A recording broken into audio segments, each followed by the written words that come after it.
بسم اللہ الرحمن الرحیم۔ ناظرین السلام علیکم۔ ناظرین، آج ہمارا جو سبجیکٹ ہے وہ ہے صلاح الدین ایوبی۔ پہلے ویلاگ میں ہم آپ کو ان کا تعارف کروا چکے ہیں۔ اب ان کا جو ابتدائی دور ہے وہ آپ کے سامنے پیش کریں گے۔ ون بائی ون ان کے اوپر مکمل طور پر ڈیٹیل روشنی ڈالی جائے گی۔ تو آج ہمارا جو سیکنڈ ویلاگ ہے اس کا جو ہیڈنگ ہے وہ ہے ابتدائی دور۔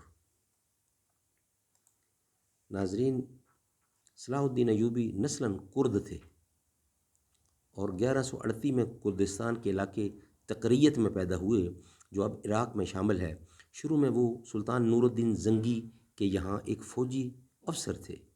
مصر کو فتح کرنے والی فوج میں صلاح الدین بھی موجود تھے اور اس کے سپہ سالار شیر کوہ صلاح الدین کے چچا تھے۔ مصر فتح ہو جانے کے بعد صلاح الدین ایوبی کو 564 ہجری میں مصر کا حاکم مقرر کر دیا گیا۔ اس زمانے میں 569 ہجری میں انہوں نے یمن بھی فتح کر لیا۔ نور الدین زنگی کے انتقال کے بعد صلاح الدین حکمرانی پر فائز ہوئے۔ ان کا ذاتی نام یوسف تھا۔ صلاح الدین ایک لقب، اعزازی لقب ہے جس کا مطلب ہے دین کی درستگی۔ ان کا خاندان ممکنہ طور پر کرد نسل سے تعلق رکھتا تھا اور وسطی آرمینا میں ڈوین گاؤں سے آئے تھے۔ وہ جس راویدیہ قبیلے سے تعلق رکھتے تھے وہ اس وقت تک عربی بولنے والے دنیا میں جزوی طور پر ضم ہو چکے تھے۔ صلاح الدین کے دور میں شیخ عبد القادر گیلانی سے زیادہ کسی عالم کا اثر و رسوخ نہیں تھا اور صلاح الدین نے ان سے اور ان کے شاگردوں سے بہت زیادہ متاثر تھے۔ 1132 میں موصل کے عطابیگ زنگی کی شکست خوردہ فوج نے تقریت کے قلعہ کے سامنے دریائے دجلہ کی طرف سے ان کی پسپائی کو روک دیا، جہاں صلاح الدین کے والد نجم الدین ایوبی نے وارڈن کی حیثیت سے خدمات انجام دی۔ نجم الدین ایوب نے فوج کے لیے کشتیاں فراہم کیں اور انہیں تقریت میں پناہ دی۔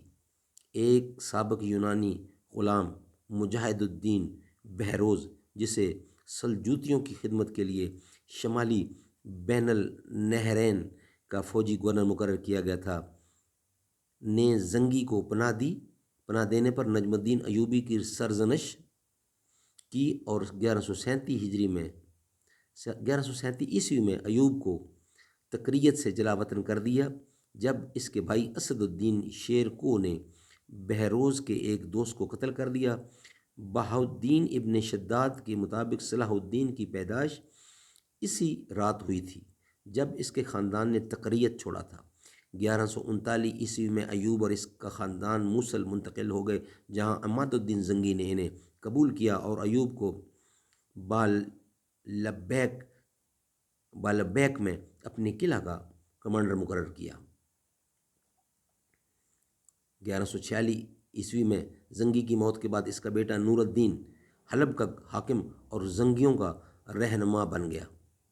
صلاح الدین دمشق سے خاص لگاؤ رکھتے تھے، لیکن ان کے ابتدائی بچپن کے بارے میں معلومات بہت کم ہیں۔ ان کے سواگ نگاروں میں آن میری ایڈے اور الوہرانی کے مطابق صلاح الدین یوکلڈ الماجسٹ ریاضی اور قانون پر سوالات کے جواب دینے کے قابل تھے۔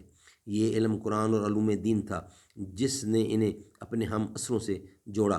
متعدد ذرائع کا دعویٰ ہے کہ اپنی تعلیم کے دوران وہ فوج میں شامل ہونے کی بجائے مذہبی علوم میں زیادہ دلچسپی رکھتے تھے۔